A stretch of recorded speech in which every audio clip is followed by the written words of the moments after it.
Hey guys, Brian from New England Bow Hunter again. So I told you earlier in the last video we're going to do a real quick shop tour. So John, come on up. John's behind the camera, my father-in-law, you met him before.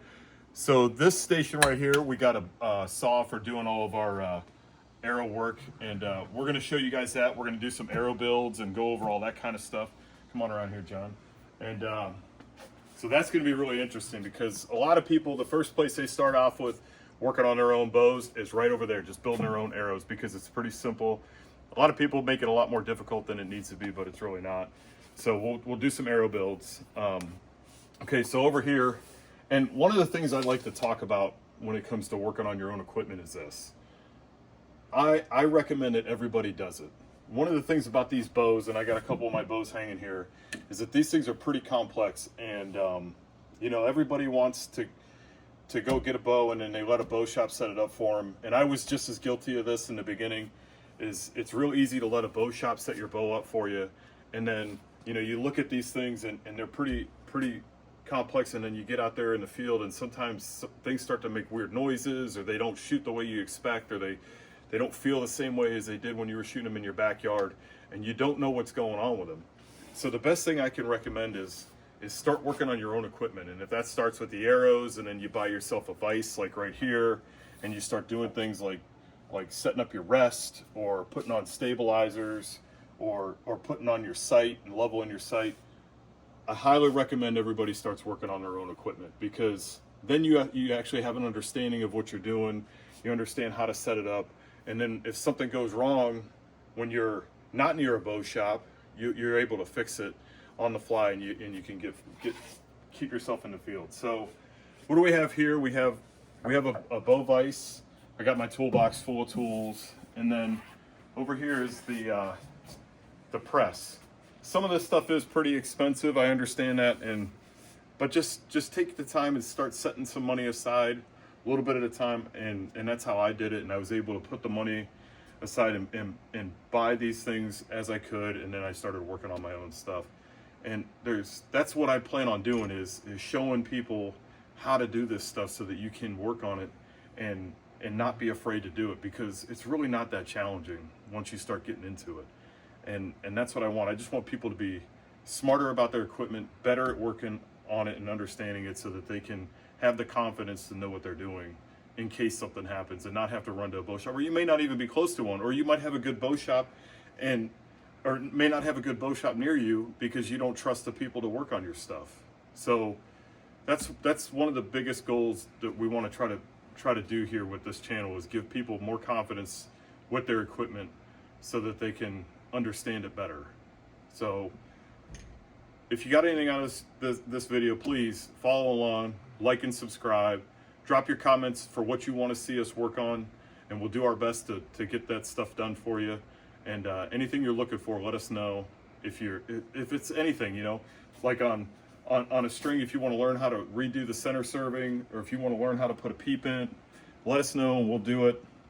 If you don't understand what something means on here, if you hear words like top hats or shims or things like that, and you wonder what it means, just let us know and we'll talk about it. We'll get a video put together for you. So just drop your comments down below of what it is you want to see, and we'll work on it for you. All right, thanks guys. Hey guys, so we're working on this bow build for this Mathews Lift. I went ahead, John, come on and get in here real close. I went ahead and put this Q80 MX2 rest on here. If you look real close, you can see there's this little notch that they machine into the riser that lines up with the micro adjust on these QADs, so that you can go ahead and integrate. That's for the integrate. You can go ahead and mount it to it, so that you can do the micro adjust for if you need to when you do your paper tuning. And then I went ahead and put the arrow into the rest to level the arrow, so when it comes out of the off the string. Now over here, John, over here on the string, we have the center serving. The center serving on this, for this particular arrow that I shoot, it's actually really good. It's got a nice fitment, but it's also loose on the inside where it fits in the valley. So I used another knock here. You can see this is a little trick you can use to hold it in place while I set everything up to mark it with my silver Sharpie. So I'm gonna go ahead and mark the bottom for right now. That gives me a mark for the silver Sharpie that I'm gonna put my soft knots on, and then I'll take that off and the green knock off and put another mark for the silver Sharpie for the top soft knot. And I'll show you that here in a minute. So we'll just go ahead and take this off, and we'll put another mark for the silver Sharpie there. And then what's great is I'll put this knock back in to hold it. Get it nice and snug so it keeps the arrow from moving. As you can see that the arrow is level, and then we have a level bow right here on this Hamskea level, right down here, John. You can see that we're level front to back and side to side. So the bow's nice and level, the arrow's level, the rest is in there. And then I took an old arrow here and I marked it 13/16, and we're going right through the burger hole, which is this hole right here. And I just checked to make sure that I'm 13/16 off the riser for the center of the arrow. Come around here, John, and you can see it. 13/16 off the riser right to the center of the arrow, and that gives us a good starting point for when we go to paper tune.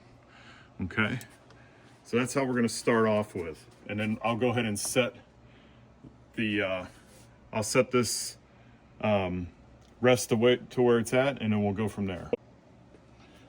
Okay, so for those of you that don't know, Mathews has this bridge lock system. So I'm using an old Fast Steady sight that I have. It's a 2-pin with the bridge lock, and I got these in. I'll show them to you guys. The only reason I got these is so that I can change out if I wanted to. I got these knobs that have, so I can take it on and off if I wanted to, and they're good for if you're traveling and you want to take your sight off. So I'm going to put this in here, and while I got this in the got the bow in the vise here, I'm going to go ahead and level it.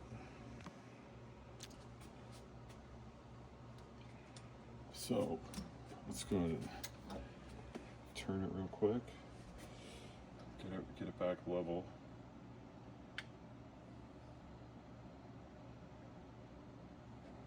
Okay, so there's no first access level on these Fast Steadies. We can do the second axis, and then we'll do the third axis later. So over here on the Fast Steadies, the second axis is these two bolts here. You just loosen, these two screws. Just crack that one, and then the top one moves back and forth. Come around here, John. And then on your sight housing, there's a level. You just move the level. I'll switch with you. Right there, you can see there's a level, and you just move it till the level's in the middle, and then tighten it down.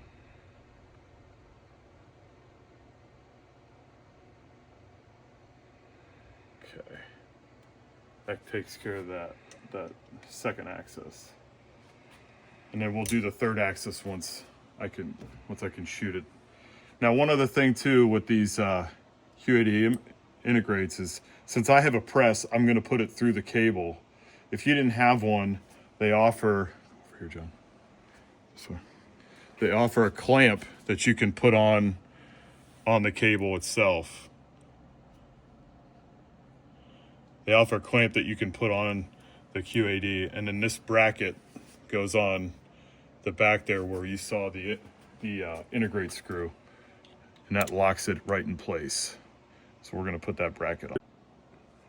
Okay, so here we're putting a screw in to hold the plate in place on the Q80 integrate rest, and that'll just lock it down to the riser, so it won't go anywhere. And then now that I got the sight mounted with this little knob that holds it in place, I'm going to take it over. I'm going to put it into the press, and we're going to get it all set up. I'll put this little cable through the cable for the integrate rest. Show you how that's all done. One of the things that make sure you want to do beforehand is get in here before you go over and put it in your press, is loosen up this screw with your Allen wrench that they provide you and give yourself some slack, because if you forget to do that, it makes it really challenging to get it out once you've already got it in the press. Oh, I took it all the way out. But it makes it really challenging to get any slack on this once it's already through the cable if you've taken all up too much. So you want to get it and get some slack in here, which is being a pain.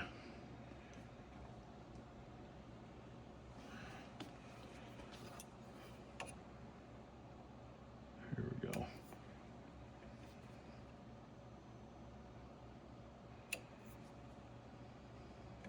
There we go. So you want to get some of that slack out, because that's how once we put it through the cable, this is how we're going to set the timing on the rest. Okay. Okay, here we are. We're over at the press now. We're putting a bow into the press. My press makes a lot of noise. So you get it lined up.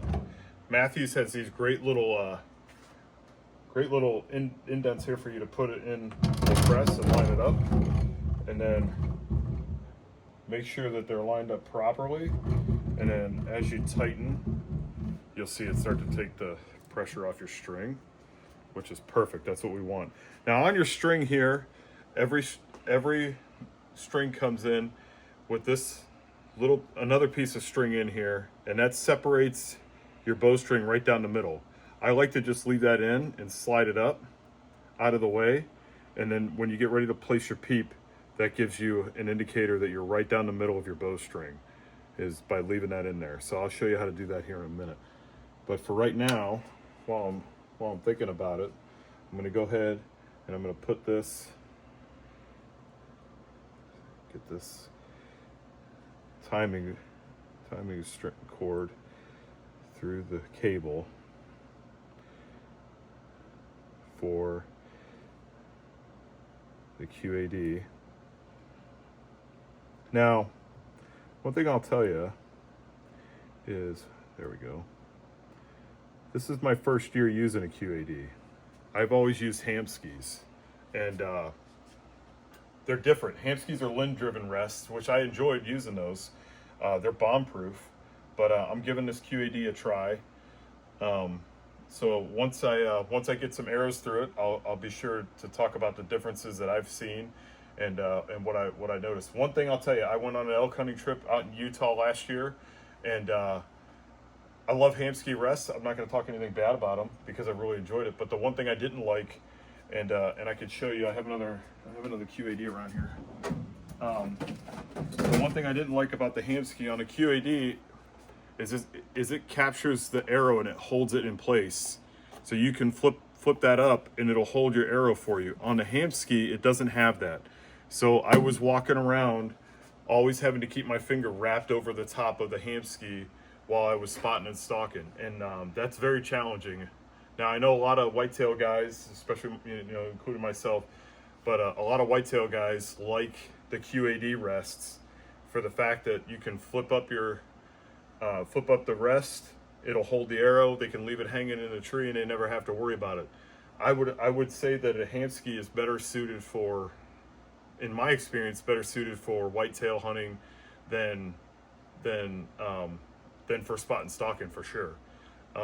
Hamskys are great rests. Like I said, I won't talk anything bad about them, but for spotting and stalking, it's very challenging to walk around with your finger always having to worry about whether that arrow is going to fall off or make noise or anything.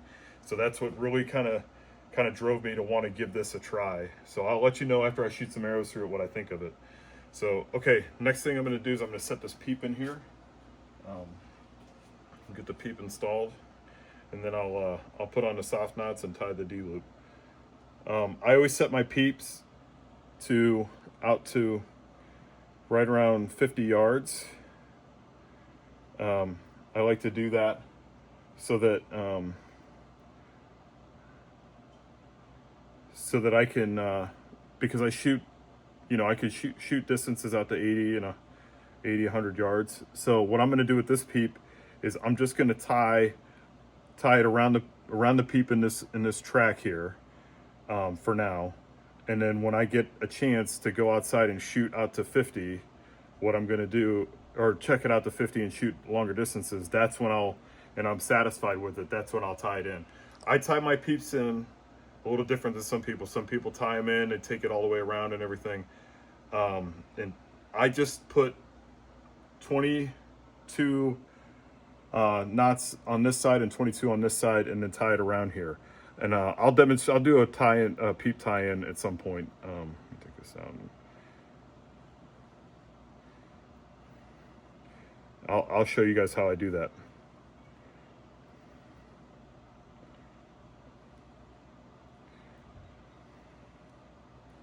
Maybe I'll get lucky and I won't have to twist the string.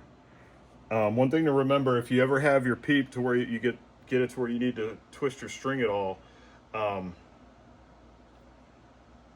start at the bottom, because it's about one full twist down here is equal to about a half a twist at the top. Okay, that's approximate. I mean, you guys will, I'm sure somebody will beat me up in the comments and tell me I'm wrong. Okay, let's start with that, and then I'll check it and we'll go from there. Okay, so here's where I made those marks for my soft knots with the silver Sharpie. If you're gonna start doing your own stuff, definitely buy some silver Sharpies, because you're gonna use them. Now I got some pressure taken off the boat I'm gonna go ahead and let that off, just so when I go to tie this, it's nice and snug. Yeah, see, I'm starting to get a little twist in the string on there. Okay, it's not much, we'll see what it does. So for soft knots, I'm gonna go ahead and use red. Why not?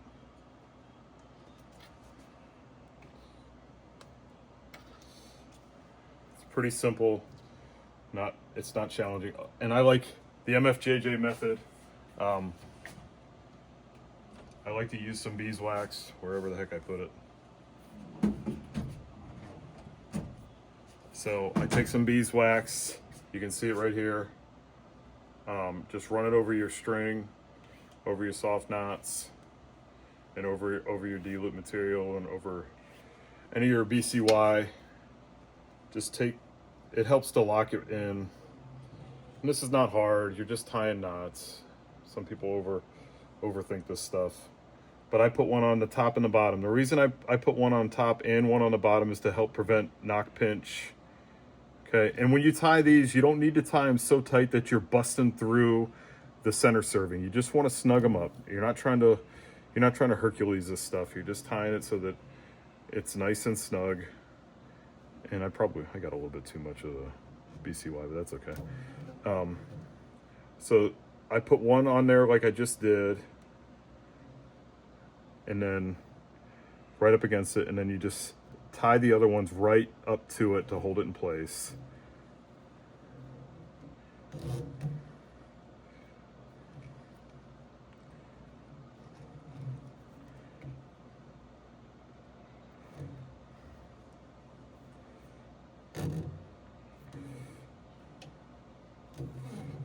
Like I said, you don't have to tie these so tight that you go through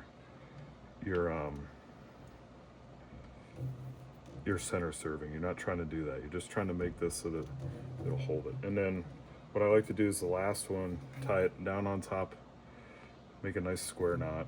If you're really worried about it, you can throw another one in there. Just like that. Okay. And then cut and burn. Okay, so make sure when you're cutting, you're always cutting away from your bowstring so that you don't run the risk of tearing up your bowstring. And same thing with burning. Always burn so that when your lighter is burning, it's burning up and not towards your bowstring. Okay. I'm just going to use a piece of this since it's got plenty. And then we're going to do the same thing here. If you're worried about making sure you got enough room, you can always take a knock off. What I like to do here is I put one on, throw the knock in there. You put one on there, and then to make sure that you got enough space, tie it, and then just keep it, just check your knock. And then you can, because once you put the D-loop on, you can always tighten it. So keep yourself some space.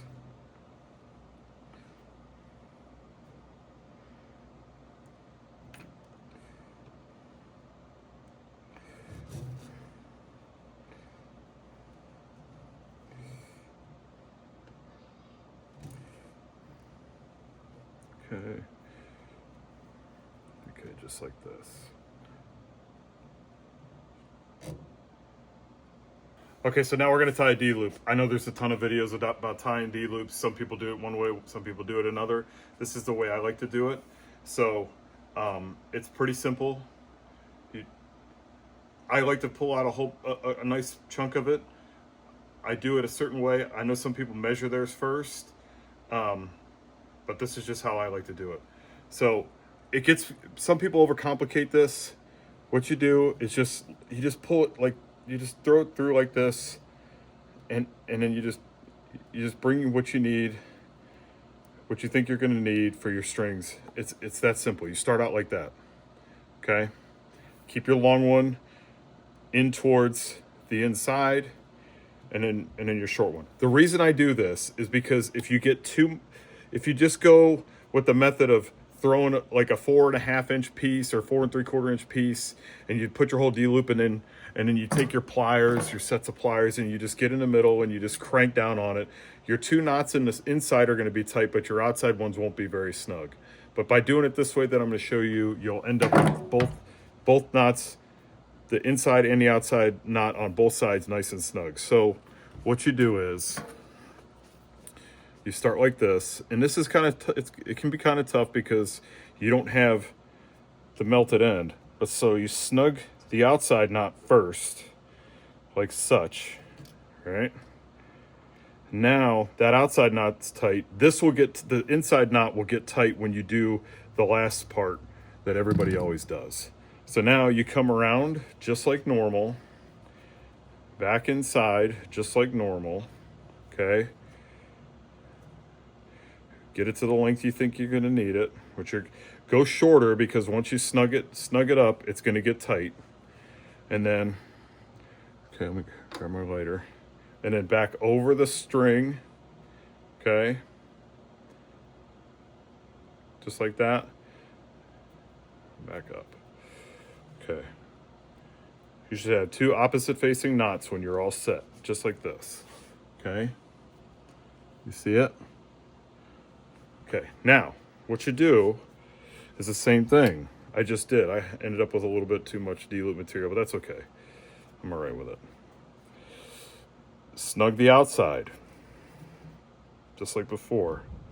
Now, and then you can tighten these up nice and tight too. Get them close together. Okay, nice and snug. Just like that, okay?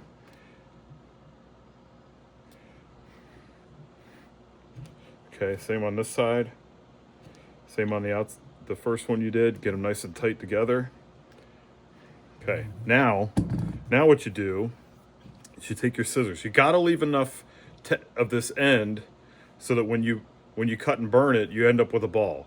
So what I like to do is just, leave a little bit more than you think, especially with some of this BCY. Like I'm using BCY 24, which it's harder to burn a ball on it, but that's okay. So leave about a 1/2 inch, 1/4 to 1/2 inch. Same thing when I told you before, cut away from your bowstring. You don't want to cut that thing. Okay, and then start mushrooming out your ball. If you find that you got too much material, that's okay. You can always trim more, but the last thing you want to do is not have enough and have to start over. So mushroom it, get all your material out like this, all fuzzed up and ready to make a ball. Now, some people will say that when you're burning this, that you could run the risk of it getting hot in here and bothering, putting heat stress on your D-loop material on the inside. If you're worried about that, you can always just put your pliers here while you're heating it up. Okay, so what you can do is throw your pliers here. This way it'll heat the pliers. And then make sure you try to keep it from I'm probably flaming out, even though I said not to, but just get it hot, nice little mushroom, like that. And then just let it sit, okay? It's pretty good. And we'll go over to this side.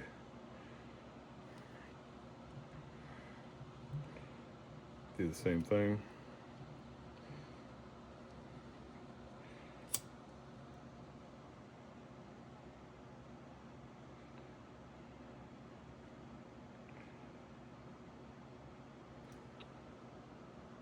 We'll just let that sit for a second. Okay. Let those cool. And then once they're cooled, come in with this. We have our D-loop, okay? And now all the knots are nice and tight all the way around, and you don't have to worry about it loosening up on you. Okay?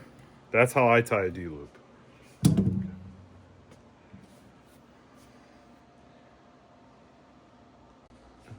Okay, one of the things we're gonna do is we're gonna check the timing on this to see how the cams are rolling over. It should roll over about the same time. If not, we want at least the top one to hit just a little bit before the bottom one.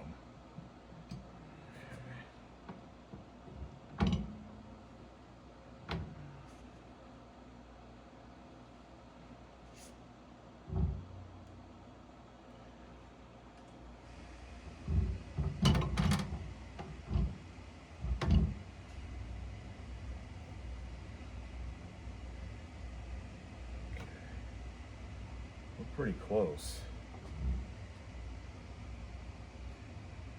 Yeah, it's not far off. And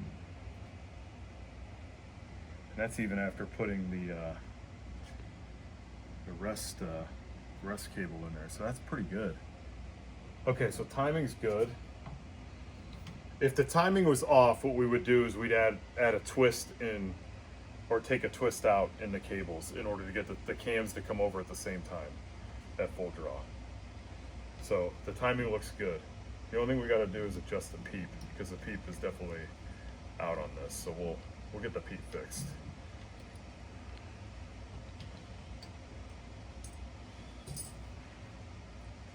We'll put it back in the press and just flip the peep over.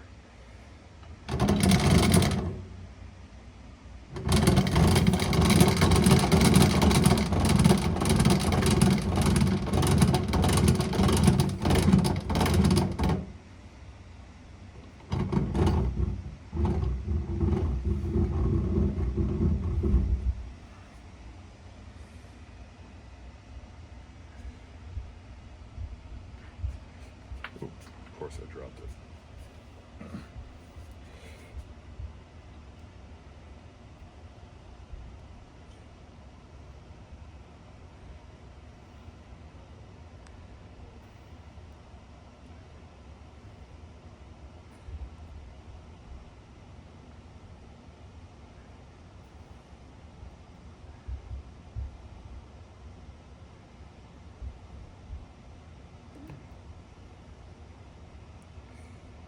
Okay, that should take care of the peep for us. Okay, so the next thing we'll do is we'll check the peep, make sure the peep is good, and then we'll shoot this thing through paper. Make sure the timing on the rest is good, and then after that, I got some stabilizers. So we got a couple stabilizers that I had from another bow. This is a Podium Archer stabilizer, and this is a AE Mountain Series. These will go on the bow, front and rear. I'm not really a big rear stabilizer guy, but I'm going to give it a try because this bow is a little bit lighter than what I'm used to. Yeah, we'll give it a shot. We'll shoot it through paper, and we'll show you guys how it came out. Bow's all set up, and here's what I'm going to leave you with. So I got the stabilizer bar on here, and I'm going to mess around with this and see what works best for me. I got 3 ounces on the back. I think this is like an 8-inch. And then this is a 15-inch with 1 ounce on the front. I still need to sight it in, and I'm just gonna tie in my peep for now. I'm just gonna throw some BCY material around here. I'm gonna cut this off, but I'm gonna leave it on here. I'm just gonna cut it off and burn it, and leave this here. So if I ever need to find the center of the peep again, like I said, the center of the string again. What I like about tying my peeps in the way I do, I'm gonna tie it around here, and then I'm gonna, once I sight it into 50, I'll tie it top and bottom. The nice thing about that is if I ever need to change out my peep for whatever reason, I can just cut the BCY material here, take it out, and put a different peep in. A lot of people like to tie their peeps in and go around inside the string and on either side, and then you have to take all that off. This allows you to take it on and off. I'll show you on one of my other bows what I'm talking about. So if you look on this Alpha X, I tie it on the top and on the bottom and then around the peep, and that allows me to have the ability to take this peep out and put a different one in if I need to. So that's how I'll tie this the same way on that lift I just did. So this bow is all set. I just need to get it out and shoot some distance with it and get the sight set up. I just put the Mathews quiver on here. The Mathews systems for their accessories are really awesome. I put the engaged leg libs on here too, so you can set it down, and I really like their accessory systems. So yeah, like and subscribe to this video. There's a lot more to come, and drop some comments down there for any questions or anything else you'd like to see, and I'll get some videos we'll get another video together once we start shooting this thing, and you guys can follow along with that too. So like and subscribe. New England Bow Hunter. All right, thanks guys. Thanks for following.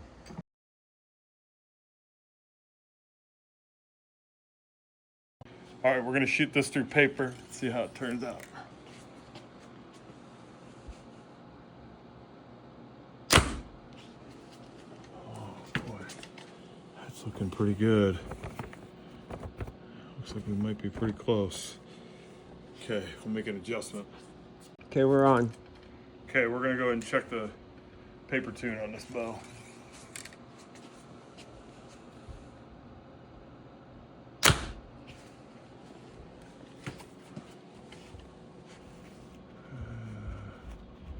Looks like it's going to the right a little bit.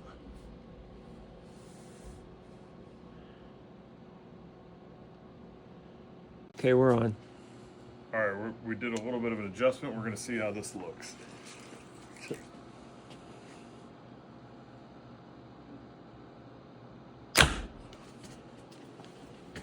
There we go. There's a bullet hole for you people. All right, did some micro adjustments on the rest.